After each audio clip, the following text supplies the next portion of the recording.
When they were made, these were intended for children, but these never were.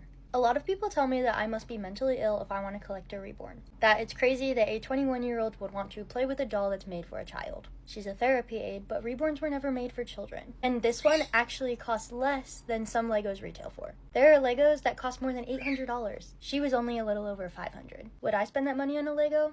No. But there are people who would, and I wouldn't judge them for it, because it's their hobby and it's what makes them happy. Reborns are my hobby as well as a therapy aid for me. These dolls can cost hundreds to thousands of dollars. And it's because they're hand painted, and before the kits are produced, they're hand sculpted. People ask why I would spend so much money on a piece of plastic, but this is not plastic, this is vinyl, and it's art. This, on the other hand, is plastic. I just don't understand how it's socially acceptable for adults to play with Legos that were actually intended for children, but adults can't collect dolls that were actually made to be collector's items. And I'm not judging people who like Legos. My dad collects Legos, and I think it's great. It makes him happy.